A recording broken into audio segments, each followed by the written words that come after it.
ओम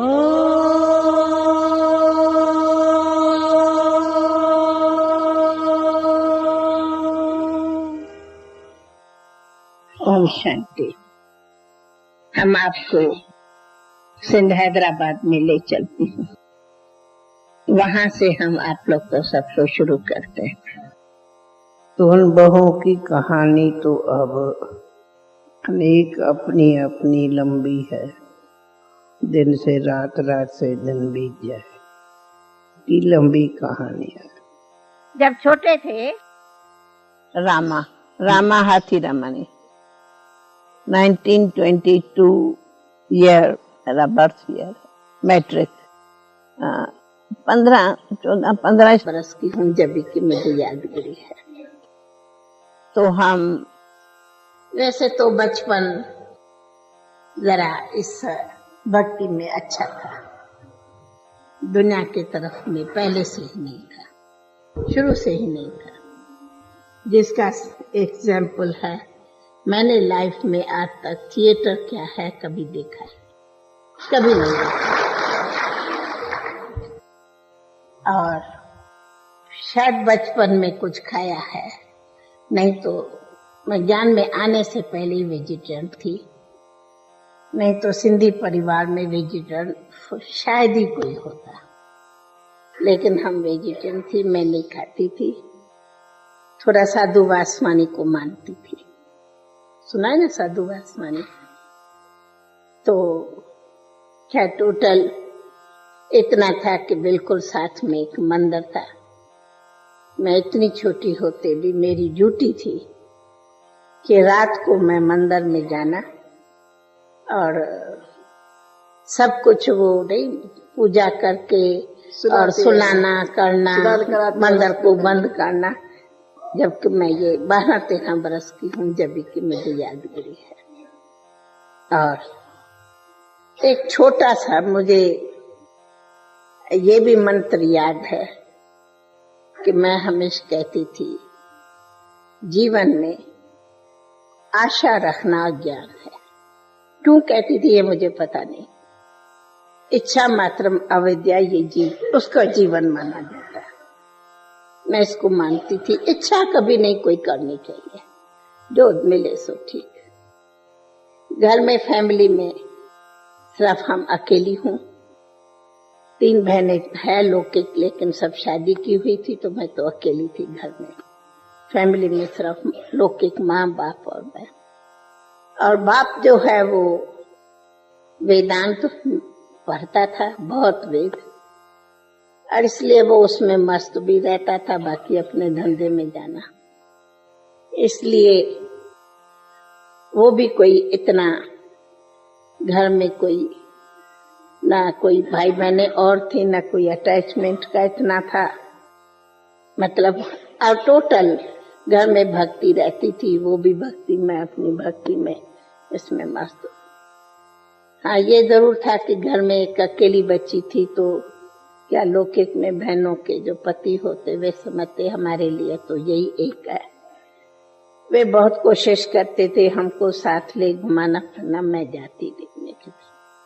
क्यों ये मुझे पता नहीं। ना कोई बाहर का संग या फ्रेंड सर्कल वगैरह नहीं।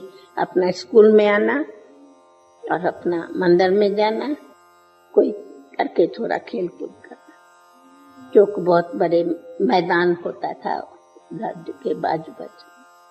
ये है पास्ट लाइफ, थोड़े में बताए। तो एक दिन का मुझे ये जरूर सपन है कि मुझे अमृत वेले सवेरे सवेरे, क्योंकि ये मैं और कुछ नहीं तो सिंधी लोग सुखमनी पढ़ते, स्कूल में गीता पढ़ती थी, तो थोड़ा वो संस्कार था, भागवत पढ़ती थी। ये मेरा स्कूल में जाने से पहले भी 1-आधा घंटा नियम होता था, कुछ न कुछ पढ़ के जाना। तो अमृत वेले मुझे याद है कि एक दिन, ये दिवालियों की छुट्टी है, स्कूल से छुट्टियां होती है ना, 5-7 दिन पहले की बात है। तो मुझे छुट्टी थी, तो मुझे याद है अपने रूम में मैं सोई हुई हूँ, तो मैंने एक स्वप्न देखा। सुपनी कहेंगे, अभी हम दर्शक हैं।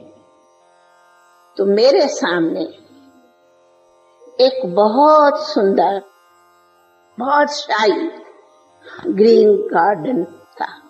जैसे ग्रीन घास बिछा हुआ गार्डन होता है ना, गलीचे की तरह, बहुत शाही गार्डन है। और वहां से दूर से लाइट चमकती हुई रही और उसमें छोटा सा इतना श्री कृष्ण मुरली हाथ में लेता, नाचता नाचता उसमें से लाइट से प्रकट हो मेरे सामने आ रहा है।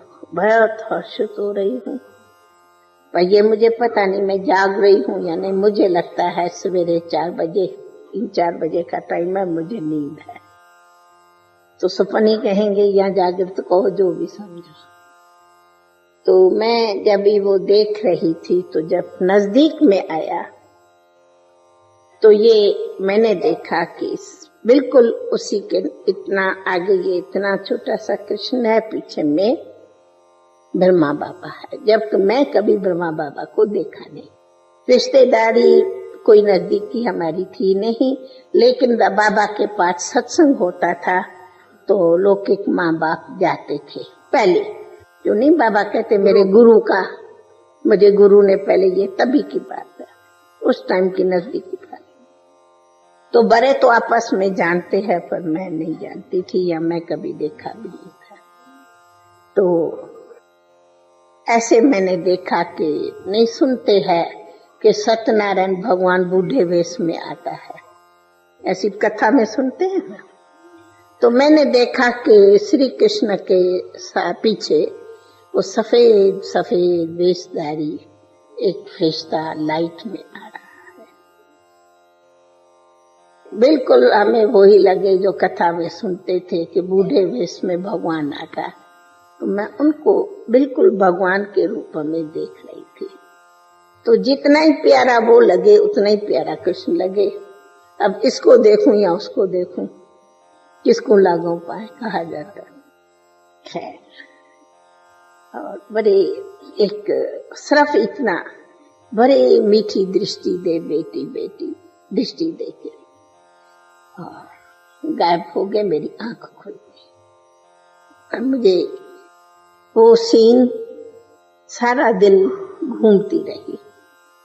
परंतु ऐसा शायद मुझे सुना हुआ है बहुत टाइम के बाद कि कभी भी दीदार हो तो सुनाना नहीं चाहिए, वो भाग जाएगा, ऐसा बच्चों को सुनाते हैं। तो मैंने किसको बोला नहीं, पर अंदर मुझे बड़ी खुशी, दिल कहे मैं फिर देखूं फिर देखूं, पर मैं शांत चुप रही, न मां न बाप किसको सुनाया नहीं।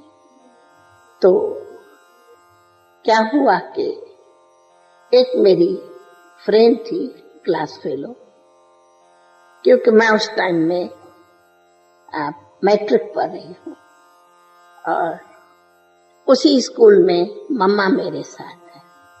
वहां 2 स्कूल थे। पहले मैंने बचपन में दूसरे स्कूल में पढ़ा, लेकिन जब इंग्लिश पीरियड लिया तो मैं दूसरे स्कूल में गई। तो उसी स्कूल में मम्मा भी थी। तो मम्मा और मैं दोनों एक ही क्लास की क्लास फेलो थी और एक बेंच पर, मुझे याद है, मोस्टली बैठते थे। तो क्या हुआ कि मेरी एक दूसरी क्लास फेलो थी। तो ऐसे याद किया, छुट्टियां होती है तो क्लास फेलो दूसरे को कहते ना कब आना ये है, और छुट्टियां होती है तो कभी कभी तो फ्रेंड्स जाते ही है। तो मैं उनके पास में शाम के टाइम में गई। तो मैं जब उसके पास गई तो वो ध्यान में बैठी थी और बड़े ऐसे प्रेम की बड़ी धारा बह रही थी। तो मैंने कहा, लीला, लीला, उसका नाम लीला था। कोई जवाब नहीं दे, वे बिल्कुल आंसुओं की धारा, आंखें बंद, ऐसी जैसे मीरा इस तरह बैठी थी। तो मैंने उनके माँ को कहा, क्या, क्यों लीला जवाब नहीं देती? पता नहीं, यहाँ एक सत्संग में जाते हैं, क्या इनको हुआ है, बस जब देखो तो ऐसे ध्यान समाधि लगा के बैठी रहती है, कुछ नहीं करती है। क्या मुझे तो पता नहीं था, और थी कुछ 2-4 दिन पहले की ही बात। क्योंकि बाबा को अभी ओम मंडली के सत्संग को शुरू हुए 10-15 दिन ही हुआ है, बस इतनी नजदीक की बात है। तो थोड़ी देर में वो आंख खोली जाएगी तो बड़े मीठी मीठी धीमे धीमे कहा, तुम कृष्ण, चलो हम तुमको कृष्ण के पास ले चले। कृष्ण के पास? तुम श्री कृष्ण के पास चलो, हम तुमको ले चले। क्या पीछे थोड़ी होश में आई, फिर थोड़ा बताया कि यहाँ ओम की धुनी होती है। अभी ओम मंडली नाम भी नहीं पड़ा है, कुछ नाम नहीं है। यहाँ दादा है, ओम की धुनी करता और कृष्ण दीदार होता। मैंने कहा तुम पागल हुई हो, परंतु अभी वो ध्यान में ही थी तो उस नशे में थी। खैर, परंतु किसी तरह मुझे अच्छा भी लग रहा था उनका आंसू बहाना ये वो। तो मैं उनसे मतलब वो एक मुझे अच्छा लगा। मैं फिर आई घर, तो मैं तो चुप रही। तो रात को जब भी लौकिक बाप दुकान से आया तो खुद ही कहा, क्योंकि उस टाइम बाबा के अब सत्संग में सिर्फ थोड़ी बहनें ही गई है, और वो सत्संग ऐसा था जैसे आजकल गीता पाठशाल होती है ना, कमरे में ही खटिया 2 पड़ी है, बीच में जो दरी पड़ी, दरी बिछाई और वहां ही बैठे हैं। एक गीता पाठशाला, कोई क्लास हाल वाल कुछ भी नहीं है। कोई कमरा था बड़ा और उसमें ही बाबा किया सत्संग। और वो भी कमरा जो था, ये जो भाऊ है ना, विश्व किशोर भाऊ, तो वो बाबा के भाई का बेटा है ना, तो भाऊ माना भाई का घर। तो बाबा भाई के घर में आके वो गीता पर ओम धुनी करता था। मुझे पता नहीं था, मैं बता कि पहले गीता पाठशाला की तरह ही ओम मंडली शुरू हुई है। तो मुझे बाप ने कहा कि मेरी माँ को, लौकिक माँ को, कि यहाँ दादा गीता पर प्रवचन करता और ओम की धुनी लगाता और बहुत अच्छा होता। सुना, एक दूसरे से मालूम तो पड़ता। और वहाँ लेडीज जाते, तो मुझे कहा तुमने स्कूल की छुट्टियां क्यों नहीं जाती हो सत्संग में? मैंने कहा कौन है वो? कहा दादा है, वो धुनी करता है, तुमको स्कूल की छुट्टियां जाओ ना, जाके सुन के आओ, अच्छा है, गीता पर विचरण करता। अच्छा। तो तब मैंने कहा कि हाँ, मुझे आज लीला बहन ने भी कहा है तुम आओ, तो मैं वहां चले। वो नहीं कहा कृष्ण विष्णु, बस मैंने तो हाँ जाओ। तो बाबा सत्संग करता था 10 से 11 बजे सुबह को। जब मर्द लोग दुकानों पर चले जावे ना, तो बहनें थी, तो बहनें तो 10 साढ़े 10 ही तो फ्री होंगी। तो अभी थोड़ी ही बहनें थी। दीदी मेरे से पहले चली गई है, दीदी उस टाइम आती थी, मैं अभी दीदी से थोड़ा दिन पीछे जाती। तो मैं लीला के पास गई, मैं उनके साथ में उधर गई। तो वो भी जो घर था, तो ये रूम है बाबा की जहाँ सत्संग, और साथ में ही दूसरी रूम है, अंदर ही आंगन, एक दरवाजा है। वो थी हमारी दूसरी फ्रेंड कितनी, जिसको भी हम क्लास फेलो कहें। तो उसके पास तो मैं जाती ही थी। तो मैं किकनी के पास गई, सत्संग अंदर था, माना ये रूम इधर है, वो रूम उधर है। तो जैसे नहीं 2 घर हो, सिर्फ बीच का दर है, ऐसे था। तो मुझे किकनी अंदर लेके चली। अंदर सत्संग में पहुंची तो ओम की धुनी चल रही थी। बाबा ओम की धुनी लगा, और वो ओम की धुनी ही समझो सच्ची जादू है। ये बात बिल्कुल, अगर जादू कोई कहे तो ओम की धुनी में ये भी जादू है। तो बाबा ऐसी ओम की धुनी लगा रहा था, जो बैठे हो सो ध्यान में चले। परंतु मैं जब सामने पहुंची तो मैं बाबा को सामने देखती रही, और मैं इसी आश्चर्य से देख रही थी कि इसी व्यक्ति को तो मैंने पहले कभी देखा नहीं, परंतु ये मेरे सपने में जो ये सफेद वेशधारी आया, वो तो यही था। ये मेरे पास में सफेद वेशधारी फरिश्ता क्यों भगवान, यही तो भगवान मेरे रूप में सामने आया। अभी ये यहाँ एक व्यक्ति, वो भगवान मेरे पास में कैसे बन के आया? तो मैं बिल्कुल आश्चर्य से बाबा को 1 मिनट देखा और ओम की ध्वनि चल 5 मिनट खंड चलती थी। तो बस उसी ध्वनि में मैं फिर से उसी ध्यान में चली गई, और ध्यान में चली गई तो वही जो मैंने सवेरे का सपना देखा, बिल्कुल उसी सपने में मैं उसी ध्यान में वही बगीचा, वही श्री कृष्ण, वही सफेद देशधारी रिश्ता, भगवान को जो कहो वो बोलो। और कभी बाबा सत्संग पूरा किया, मुझे घंटे का पता नहीं, मैं 1 घंटा गुम ही थी। और जब मैं आंख खोलूं तो मेरे आंखों से खूब आंसू आ रहा है, और भी कुछ ध्यान में थे, और बाबा उठ चला भी गया, और हम सत्संग तो काफी निकल गया, बाकी जो ध्यान में थे वहां थे, और मैं जरी भला उम्र तो छोटी, 14-15 बरस की, कोई ज्ञान बयान तो नहीं, तो जरा मैं रो क्यों रही हूँ, वो भी थोड़ा बहाना है, और सोचा मैं छुप के निकल जाऊं। थोड़ी जागी कि घर में भी कहेंगे कहाँ गई। तो इतने में मुझे बाबा ने सामने से देखा, बुलाया।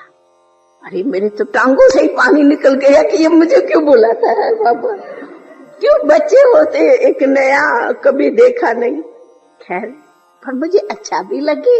मैं बड़ा धीरे धीरे करके सामने गई। बाबा ने देखा, पूछा, किया, फिर मैं दिल में बस वो एक जो मूर्त है ना, वो मेरे नैनों में छप गई। अब मैं घर आई तो घर में भी मैं जैसी ध्यान में थी, वो मुझे नशा चला रहा। ये है आज। फिर तो मैं बराबर, मुझे याद है, वो घड़ी ऐसी घड़ी थी, जो जादू कहो कि नशा कहो कि ध्यान कहो कि जो कहो, वो लगी सो आज हो गया, लग गया।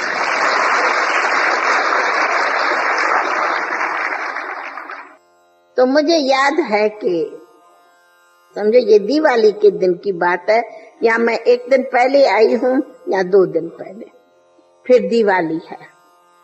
तो दीपावली पर ये ओम मंडली का सत्संग चलता रहा, और थोड़े ही दिन में ये जो है ना, सो सत्संग छोटा होने लगा।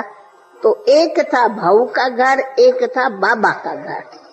फिर उस बाबा के घर में सत्संग शुरू हुआ, क्योंकि 8 दिन भी नहीं, 4-5 दिन में इतनी भर गई, जो हमें वो बदल के बाबा के घर में आना पड़ा। ये है 1936 की कहानी। उनके बाद में तो सत्संग बढ़ता गया, खूब बढ़ा। फिर बाबा कश्मीर गया है। तो इसी बीच में जब बाबा कश्मीर गया, तो बाबा ने एक स्कूल के प्लान से बिल्डिंग बनाने कॉन्ट्रैक्टर को दी थी। अब वो स्कूल का, माना जैसे स्कूल बनते हैं ना, रूम से आंगन, ये वो बिल्कुल स्कूल के प्लान से। अब ये प्लान ज्ञान में आने से पहले बाबा दे चुका है, और वो बिल्डिंग बन गई है। अब इसमें बच्चों को भी ज्ञान सिखाया जाए। तो बाबा चला गया है, जैसे हर साल अपनी फैमिली के साथ लौकिक धंधे में भी बाबा कोई न कोई हिल स्टेशन पर जाते थे। तो उस टाइम में बाबा कश्मीर चला गया, अपनी सारी लौकिक फैमिली से, निर्मा शांता वगैरह सब साथ। तो फिर बाबा उस टाइम में लिखा कि ये बिल्डिंग है, अब वो तैयार हो गई है, और आप लोग इसमें बच्चों की और स्कूल खोलो, जिसमें बच्चों को ये ज्ञान सिखाओ, ओम ये वो सब सिखाओ। तो ये सारा बाबा ने मम्मा को बांट दिया, और मम्मा ने और हम सभी की एक मीटिंग हुई, माना थोड़े ही थे, बाबा थोड़े रखे थे, उसमें बैठ करके हम सभी जो थोड़े रोज आते थे, उन्होंने प्लान करके, अभी इसमें हम बहने ही हैं, अभी कोई भाई हमारे सत्संग में आना शुरू ही नहीं हुआ है।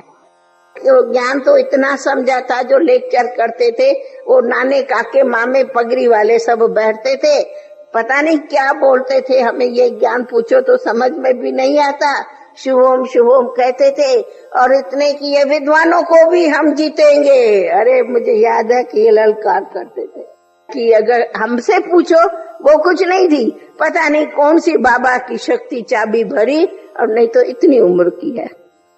15 के तो बहुत छोटे लगते हैं। बहुत छोटी याद है, इतनी छोटी, इतनी पढ़ने वाली, और क्या थी।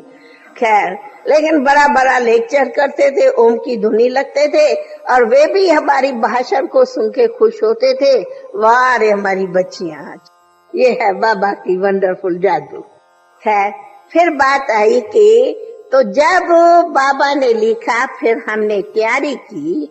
तो जब तैयारी की तो जो हमारे सत्संग में माताएं आने लगी, उन्हों के ही बच्चियां और बच्चे तैयार हुए कि हम इस सत्संग में, हम इस स्कूल में रखें। अब ये तो जो हॉस्टल में है वो तो लौकिक पढ़ाई स्कूल की करती, उन्होंने तो लौकिक पढ़ाई भी छोड़ी, सीधा आकर के वहां रहे, बोर्डिंग बनी, और अल्लाह ये सब उन्हों को सिखाया। बे भगवान बस ये भाषा सिखाई, हिंदी थोड़ी सिखाई, इंग्लिश थोड़ी सिखाई, और परंतु लेसन सभी यही, ओम मंडली का गीत, ओम की धुनी, ई सब इस पर सिखाए, और फिर उनको रोज अच्छी तरह से पढ़ाने लगे। लेकिन वो शुरू जो किया भवन, अब आती हूँ दीपावली, तो उसी भवन में बाबा ने बाकायदे जैसे स्कूल शुरू करते, स्कूल के बेंचेस है, एक फ्लोर है जिसमें स्कूल चलता, एक फ्लोर है जिसमें सोते हैं, बड़े शाही हाल है उसमें सोते हैं, और एक फ्लोर है जिसमें भोजन खाते हैं, नहाते धोते हैं, माताएं रहती है, ये सब। और भोजन वहां से हमारा शुरू हुआ, अपने हाथ से खाना पकाना और खाना। अब वो जो शुरू किया, ओपनिंग किया, नए पलंग, नए बिस्तरे, नए बेच, नया फर्नीचर, नए बुक्स, नई कापियां, नया भंडारा, बिल्कुल ब्रांड न्यू, हर चीज नई। वो बिल्कुल दीपावली के दिन उसी भवन का, स्कूल का, बोर्डिंग का मुहूर्त हुआ। और जब हम उस स्कूल में रहने लगे तो हमारे ही साथ तब कहा, बाबा का भी वही समर्पित दिन है। बाबा अपना ओम मंडली भवन छोड़ बाबा हमारे साथ उसी बोर्डिंग में रहे। तो बाबा ने भी जो घर छोड़ा वो दिवाली के दिन।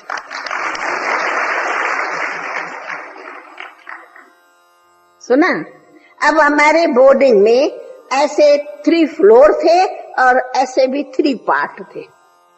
तो 2 फ्लोर दिया बाबा ने बोर्डिंग को, एक फ्लोर में रहा बाबा, बीच में दरवाजा होता था, और ऊपर का फ्लोर तो था ही बड़े हाल, उसमें सब सोते थे।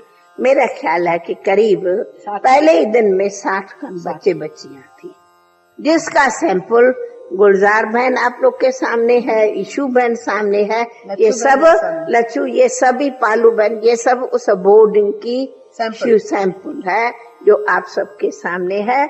उस टाइम इनों की उम्र होगी, कोई की 5, कोई की 7, कोई की 8, कोई की 9। मैं समझती हूँ ईशु 8 बरस की होंगी, गुलजार बहन 9 बरस की थी, और हम 15 बरस की टीचर बनी दादी, और हम अब ये बने हैं टीचर। ये है बाबा की कमाल। तो अब हम जो टीचर्स रही, दादी है चंद्रमय दादी, शांतामणि दादी, और मैं, और एक मिठू दादी जिसने शरीर छोड़ा, और एक दूसरी थी शांतामणि बड़ी। वो 5 हम टीचर्स थे, उसमें भी ये हम 4 बहने थे, और जो आप लोग के सामने सैंपल है। और उसी टाइम में ये सब दिवाली पर समर्पण है। और हिस्ट्री ये है कि दिवाली के ही दिन बाबा अपना घर बार छोड़ा, हमने भी दिवाली के दिन छोड़ा, और ये भी और बाबा ने बात कहते, हम उसी समय से बाबा की सिस्टम है कि आप लोगों को माँ बाप की चिट्ठी चाहिए, और हम दिवाली के ही एक दिन पहले बाबा को हाथ में चिट्ठी दी। बाप ने बाकायदे चिट्ठी में लिखा, बेटी श्री कृष्ण अर्पणम। मैंने कहा नमस्कार अर्पण।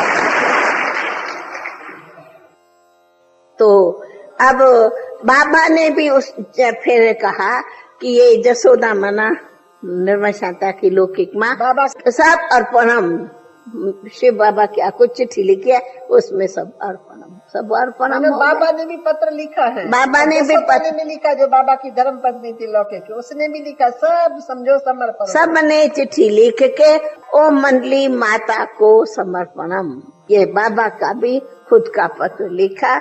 और हम दीपावली पर अपने ओम निवास, उसका भवन का नाम रखा ओम निवास, और उसी ओम निवास विद्यालय में हम आकर के रहे हैं। बिल्कुल बाबा ने फिर ऐसा हमें ट्रेनिंग दिया रखा जैसे हम कोई शहजादियां है, बच्चियों को पालना की तरह ऐसा हमें सिखाया जैसे कोई शहजादियां है। भला बाबा तो वैसे लौकिक में जवेरी तो था ही। ये अकेले बाबा के भंडारी से ओम निवास शुरू हुआ और सब कुछ ओम मंडली माता को तन मन धन सहित अर्पण हुआ, और हम भी सब उसी ओम मंडली माता को समर्पण होके और पहले दिन से ही सेवा शुरू की। फिर उसी दिन ओम मंडली भवन मिला ओम राधे को, माना मम्मा को। मम्मा भी उसी ही दिन अपना घर छोड़ के आके ओम मंडली में रही। तो ओम मंडली का जो इतना बड़ा विशाल सत्संग हो गया, उस टाइम सत्संग बहुत शाही हो गया था, जहाँ हम गई हूँ 15-20, और मुझे याद है इसी दीपावली पर 1000 खन का होगा, 800,000 का सत्संग। अब वो सारा भवन सत्संग सब कुछ अब मम्मा संभाल रही है। तो मम्मा ने भी वो घर जो छोड़ा अपना लौकिक, वो भी दीपावली पर था। और उसी ओम मंडली की सारी दम संभाल में रहती थी हमारी ध्यानी दादी। वो ध्यानी दादी भी वहां रही, वो भी आके उसी ओम मंडली में रहने लगी। वो मामा की लौकिक में मासी है, लेकिन वो बहुत ध्यान में जाती थी। उनका नाम ही है ध्यानी। ध्यानी माना ध्यान, सबसे ज्यादा ध्यानी दादी अगर हिस्ट्री सुनावे आप लोग को तो बहुत ध्यान में जाने वाली है, तो वो ध्यानी दादी, वो भी उसी दिन हुई। अच्छा, कि उसके बाद 1 साल में हम लोग समर्पण भी हुए। बाबा भी, जो बाबा कहते हैं ना मैंने विल की, वो भी इसी बीच में बाकायदे लौकिक बच्चों इधर उधर को सब को बता के अपना सब कुछ जो प्रॉपर्टी है वो ओम मंडली को जैसे विल की जाती है ना समर्पणम, वैसे बाबा ने सब जन जेवर जमीन जो कुछ भी है बाकायदे बाबा लिखा पढ़ी से वो करते हैं ना विल, कायदे से वैसे स्टंप लगा के विल करके ये ओम मंडली माताओं को चरणों में तन मन धन है ऐसा बाबा विल करके और अर्पण हुआ है। हम ओम निवास में हूँ, उधर ओम मंडली में सत्संग होता, हम भी ओम मंडली के सत्संग में जाते, सत्संग वहां होता था। ये स्कूल है, सत्संग दूसरे जगह, तो ये दोनों के बीच में मेरा ख्याल है 15-20 मिनट का पैदल था। ओ हैदराबाद तो बहुत बड़ा शहर नहीं था, आधा घंटा 15-20 मिनट का पैदल था। तो वहां पर सत्संग मम्मा संभालती थी और स्कूल बाबा के डायरेक्शन से हम लोग संभालते थे। फिर तो बड़ी यज्ञ की हिस्ट्री आप लोग ने सुनी होंगी कि कैसे पिकेटिंग हो गई, कि कितनी बड़ी पिकेटिंग हो गई, क्या धमघमसान हो गया। ये कि ये जादू है, ये काजल है, ये कृष्ण कृष्ण करते हैं, ये कंजुगल राइट्स का हुआ, ये हुआ, अरे बाप रे बाप, ऐसा तूफान मचा जो क्या हम कहें क्या न कहें। तूफान भी बहुत तूफान, जबरदस्त तूफान मचता गया खास रफौतता के पर, क्योंकि सिंधियों के मर्द रहते थे विदेश में, तो कोई 6 मास में आया, कोई 8 मास में आया, कोई 4 मास में आया। उन्हों के तो ख्वाबों में भी नहीं था कि हमारी स्त्रियों को जादू लग गया होगा, यहाँ आवे तो उन्हों का दिमाग ही घूम गया, हरे झगड़ा बढ़ गया। फिर तो क्या पंचायत हो गई। वो पिकेटिंग भी वंडरफुल है। तभी इसी बीच में तो वंडर ये होता था, मुझे भी याद है 2-4 बार तो ऐसा होगा, वो सोचते थे हम कुछ पिकेटिंग यूं करें, और क्या होता था जो हमारा हैदराबाद का भवन था ना, स्टेशन नजदीकी थी, बाबा चुप करके 2 बजे हमें कराची की ट्रेन जाती थी 2-2:30 बजे। हम सो ही रहेंगे कि बाबा चुप करके 2-2:30 बजे ट्रेन में निकल जाता था। वो आते थे कुछ घमसान करने बाबा को, ऐसा उन्होंने 2-3 बार किया। तीनों बार बाबा आने से निकल जाते थे, होते नहीं थे, क्योंकि कराची में एक छोटा सा बंगला ले रखा था हमारी शांतामणि के लोग के बाप ने। बाबा वहां एकांत में चला जाता था। हम भी आंख खोल के उठे, देखे, अरे बाबा तो बिस्तर पर आए नहीं। अरे कहाँ गए बाबे? बाबा चला गया कराची। समझ गए थे। फिर बाबा की फिर प्रेरणा रही कि यहाँ हैदराबाद में इतना घमसान हुआ है, तो कहते भी है ना कि भाई नंदी पार करके गए। नंदी पार इसको कहते कि हैदराबाद और कराची के बीच में सिंधु नदी थी, तो सिंधु नदी पार करो तो इधर से थोड़ा ही आगे जाओ तो कराची आती थी। तो बाबा की प्रेरणा रही अब इन बच्चों की बोर्डिंग कराची में की जाए। तो बाबा ने कराची मुगला लिया और बहुत अच्छा बड़ा शाही बंगला था, बिल्कुल एकदम जैसे राजाई बंगला था, किराए पर लिया। हाँ, पहले तो एक लिया, पीछे में दूसरा। पीछे पहले बाबा ओम निवास, बहुत शाही गार्डन, बिल्कुल बड़ा शाही बंगला लिया और उसी बंगले में बाबा बाकायदे सब कुछ तैयारी की और फिर कहा अब बच्चों को लेके यहाँ आओ। तो मुझे याद आता कि 1937 की दिवाली पर हैदराबाद सिंध में समर्पण हुए और 1938 में हम हैदराबाद छोड़ के और कराची में आके शुरू किया और वहां ही हम लोगों की यज्ञ स्थापना, 14 वर्ष तपस्या अथवा ये और पिकेटिंग सब कुछ वहां से किया।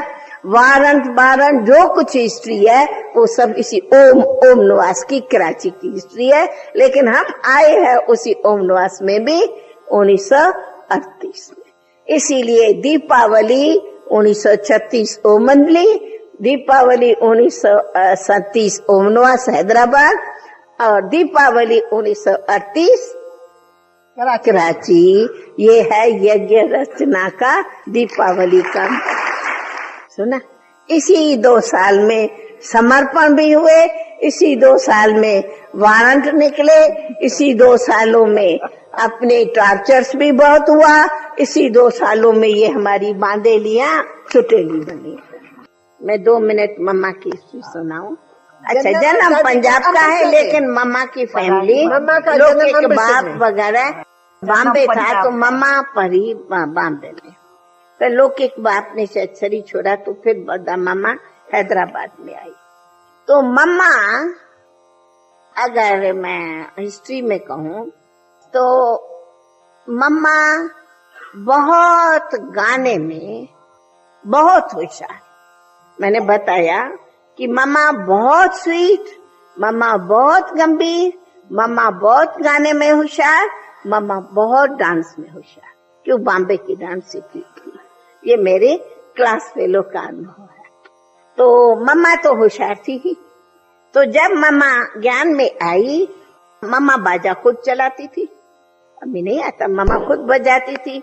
तो मम्मा जब बाजे पर गीत गाए, इतना मीठा गीत जो सारी यूं सभा खड़ी, तो मम्मा ओम की धुनी लगाती थी और मम्मा जब ओम की धुनी लगावे तो क्या सब मस्त हो जावे। और ऐसा ही बाबा, जब के ज्ञान में कोई पहले नहीं, बाबा ओम की धुनी इतनी मधुर लगाता था जो हम सब सुध बुध खो जाते थे तो बाबा के ओम की धुनी। और बाबा जबकि कोई कवि नहीं था, लेकिन बाबा रोज एक नया गीत लिखता था और बाबा ही तरस बताता था और मम्मा बाजे पर गाती। बाबा रोज 1-2 बजे उठ गीत लिखता था और वो गीत इतने पुराने सिंधी है जो हमें तो याद भी नहीं। दादी सैंपल बता। और वो गीत बाबा लिखता था और फिर बाबा मम्मा को कहता था अभी ये तर्ज है, थोड़ा गा के सुनाता था और मम्मा बाजे पर वो तर्ज निकाल के आकर के वहां सत्संग में सुनाती थी और फिर ओम की धुनी। बस क्या बाबा की धुनी बचे, फिर क्या मम्मा की धुनी, फिर तो सारी ओम की धुनी में सब सभा में ध्यान में चले जाते थे। वो दिन नहीं जो अब ध्यान बाबा के सत्संग के बाद 50-25 ध्यान में न हो। कृष्ण कृष्ण कृष्ण कृष्ण कृष्ण कृष्ण कृष्ण क्या नाच दे। अरे वो हिस्ट्री बचपन की अलौकिक थी। हमारे साथ आप भी गाना, दादी जो गीत गाए ना आप भी साथ साथ गाना। तो हंसे हंसे जन्म बिताऊंगी, मैं तो हंसे हंसे जन्म बिताऊंगी, मैं तो माई को आई में समाऊंगी, मैं तो हंसे हंसे जन्म बिताऊंगी। सभी गाओ। मैं तो हंसे हंसे जन्म बिताऊंगी, मैं तो नाचत हरि गुण गाऊंगी, मैं तो नाचत हरि गुण गाऊंगी। ओम शांति। गाने, वो गाने का उस टाइम का नशा ये अपना अलौकिक था। अभी तो कितना भी को उसी नशे से, क्योंकि उस टाइम तो हम उसी ओम के धुनी के नशे में रहते थे। अभी तो ज्ञान है, मैं आत्मा हूँ शिव बाबा की, हम ओम की धुनी आवाज में कैसे है। उस टाइम में तो खूब धुनी लगाते थे। इसी बीच में फिर समझो खूब काफी ज्ञान की गहरी गहरी पढ़ उसी टाइम में ही ये निकली है, जबकि वार का अंत के टाइम है। वार और पाकिस्तान ये समझो इन बीचों में ये सब हुआ है। फिर लास्ट में बताती, इसी बीच में हमारी दीदी की भाभी कमला और विजय शांता का बाप, उनका ही बहुत नशा था। उन्होंने निमंत्रण दिया कि आप लोग हमारे पास मांगे आओ। सूक्ष्म उनका ये था, अब वो सुनते थे तो उन्हें पाकिस्तान हो गया है, उनके अंदर सारी चिंता थी कि हमारी बच्चियां पाकिस्तान में रही पड़ी है, पाकिस्तान क्या हो रहा है, पाकिस्तान से कैसे निकले, अब पता नहीं क्या होगा क्या। वो तो मुसलमानों का बहुत सुनते थे और हम बिल्कुल बेफिक्र थे। जितना दुनिया में घमसान था उतना हम लोग बेफिक्र थे, क्योंकि हमारे पास तो कभी ऐसा दरवाजे पर किसी मुसलमान ने इतना नहीं ठोका होगा।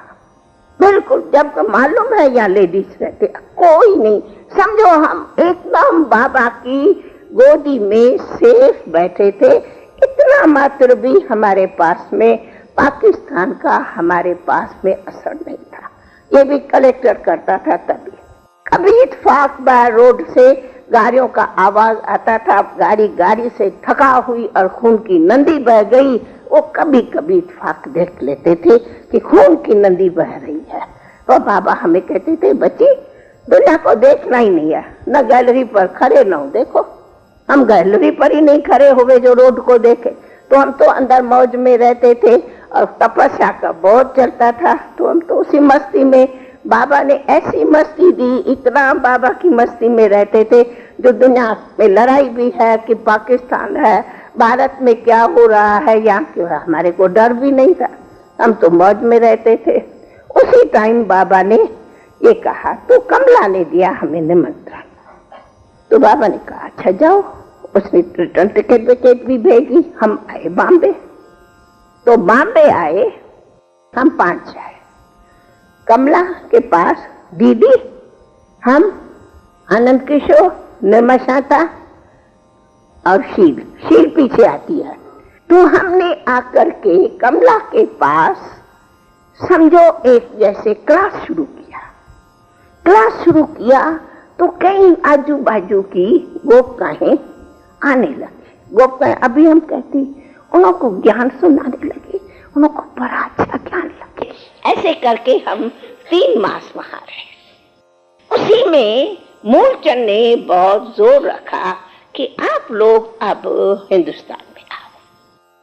और मूलचंद को जोर रखा स्वामी गंगेश्वरानंद ने, जिसका गंगेश्वरानंद धाम इधर है ना, इधर है ना माउंट आबू में। क्योंकि स्वामी गंगेश्वरानंद हम लोगों के लौकिक के में गुरु थे। हम तो छोटी थी तो हमें तो याद है वो बुलाते थे, क्योंकि मेरा लौकिक बाप तो उनका अन्य शिष्य था, तो हमको बच्चों की तरह जैसे बच्चे आते हैं बिठाते हैं करते हैं देते थे। उसने कहा कि आप इन को कहो अब्बू में आओ। उसने कहा अब्बू में आओ। फिर उसके कहने पर इधर में हम लोग गए हैं। फिर वापस दूसरा बार दीदी आई है, तब उसने बहुत जोर दिया कि आप लोग मेरे बंगले पर आओ, दादा को बोलो, दादा को बोलो। वो दादा को बहुत मानता था कि ये दादा की कमाल है, जो दादा ने इस पौत्रता का बल सारी शक्तियों में भरा है। उसको ये बात बहुत अच्छी लगी थी। फिर उसके कहने पर इधर दीदी आई है मूलचंद के साथ, और दीदी ने आकर के ऐसे चलते किसी से पूछा कि यहाँ बड़ा बड़ा बंगला है। तो किसने कहा हाँ है। कहा दिखाओ। तो वो भरतपुर कोठी दिखाई, बंद थी, कोई मैनेजर तो था नहीं। तो दीदी बाहर शीशों से ही यहाँ वहाँ सारा राउंड लगा के देखा। तो दीदी ने कहा ये तो बड़े बड़े हाल है अच्छे। और हम लोग उस टाइम में समझो ये जो बांधेलियां सब चली गई थी वे सब आ गई थी। अंत में तो सब लोग ये आ गए, तो हम लोग जाकर के 300 से ऊपर हो गए। 150 पौने 200 थे, फिर 300 से ऊपर थे। तो इतने लिए कि बंगला चाहिए। फिर दीदी को बड़ा पसंद आया तो दीदी ने लिखा बाबा ये मकान मिल सकता है और 500 रुपया किराया पर है। उस टाइम तो 500 बहुत बड़ी चीज थी। और बंगला मिल सकता है, हम लोगों के रहने जैसा है। अब विश्व किशोर आकर के देख के पक्का करें। ये था अब्बू में आने का संकल्प। अब विश्व किशोर आता, फिर हम अब्बू आते। अब्बू की कहानी सेवा की।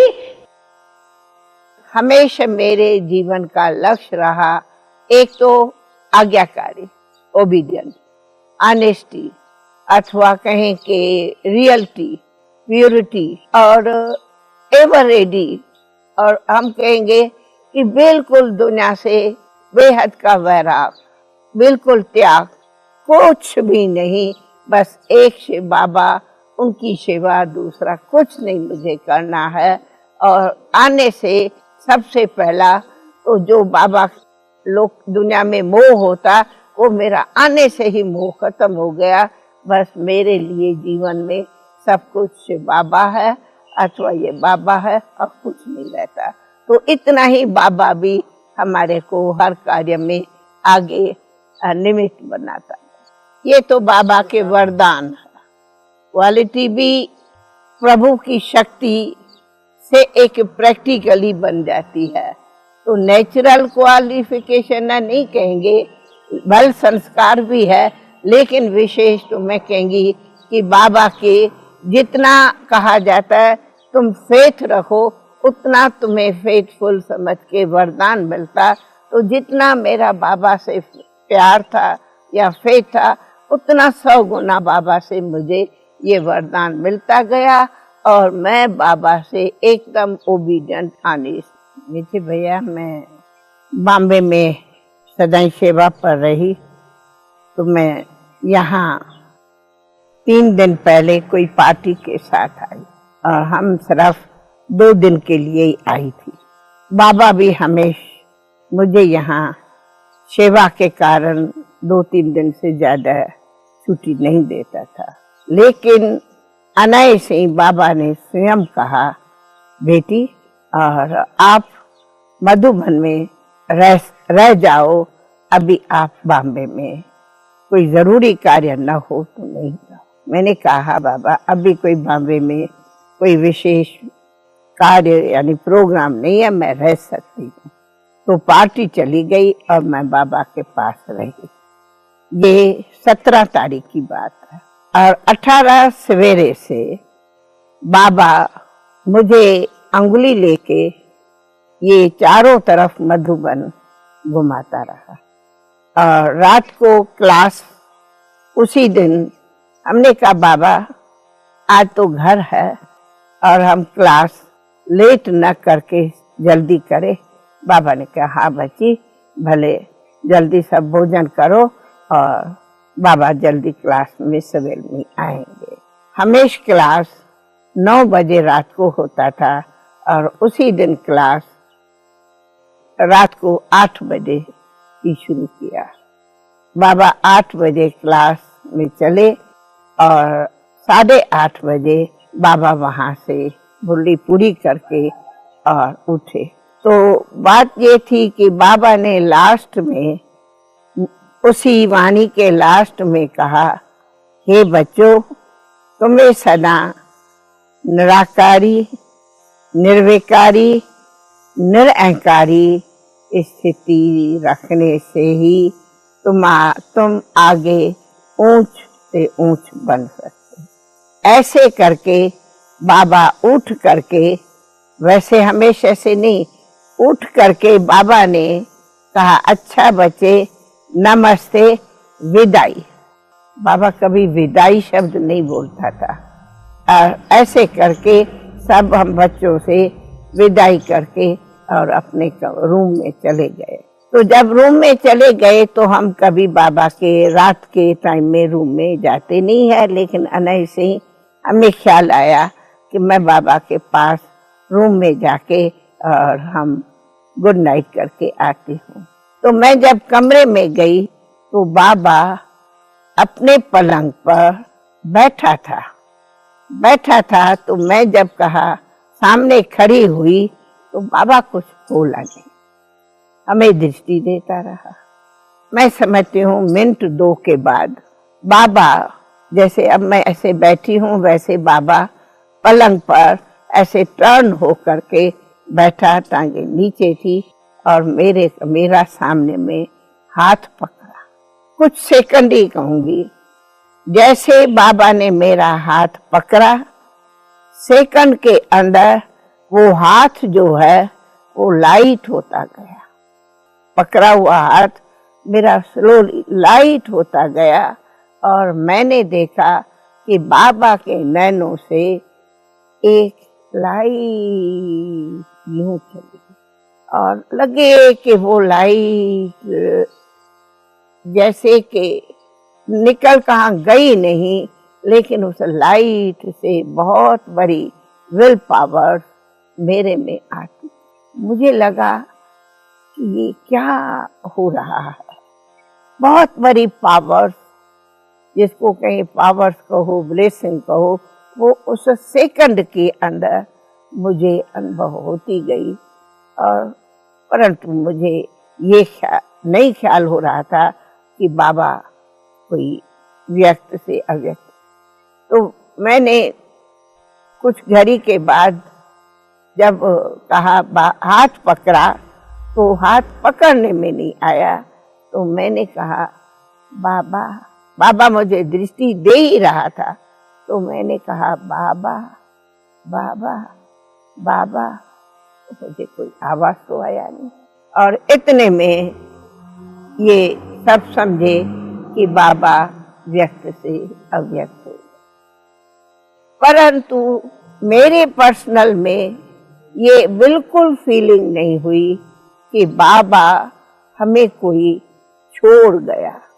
हमें लगा बाबा इस स्थूल वतन से और सूक्ष्म वतन में गए हैं और बाबा हमारे को दृष्टि दे रहा है और बाबा साथ है और बाबा प्रेजेंट है और बाबा साथ देता रहेगा और बाबा की ही सब कुछ शक्ति कार्य कर रही है। ये एक मुझे सूक्ष्म वरदानों के साथ शक्ति रूप में अनुभव होता रहा।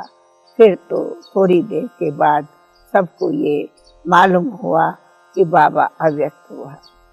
वंडर ये था कि जब मैंने चारों तरफ फोन किया कि बाबा के बच्चों को, क्योंकि दीदी भी बाहर थी, तो आप बाबा व्यक्त से अव्यक्त है, आप आओ।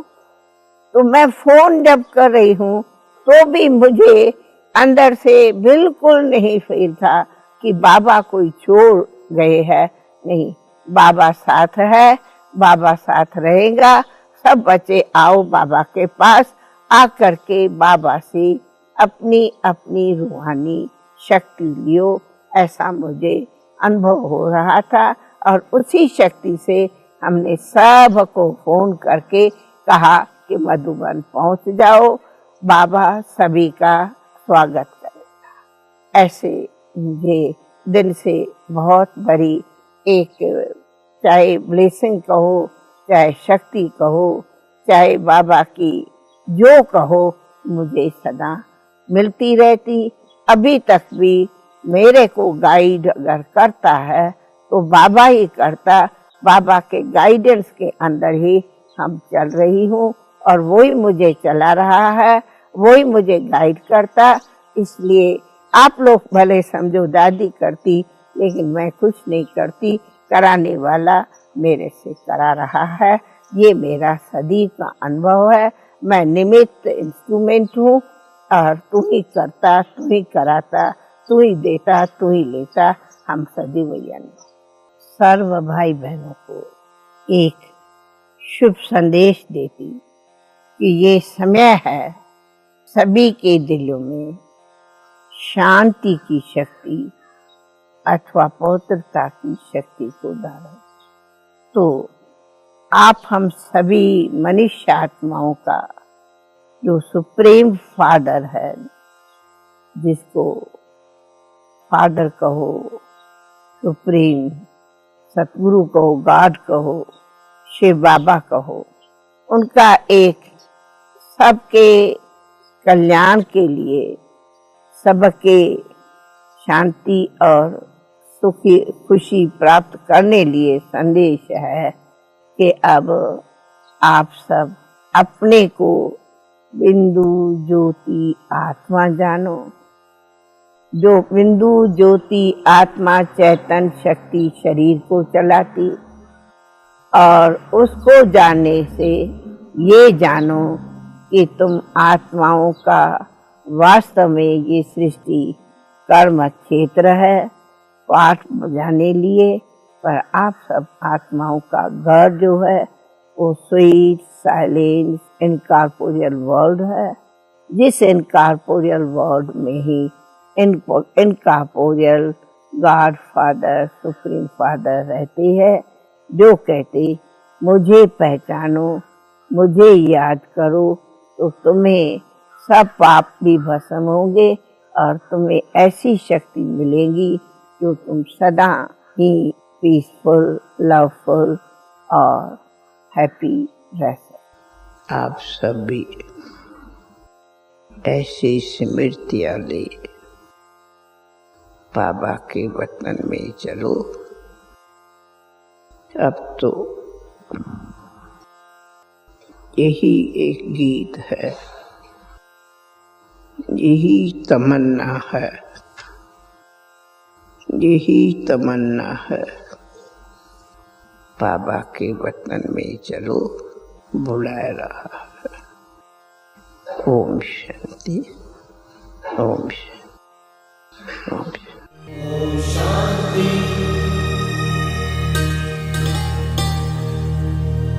शांति।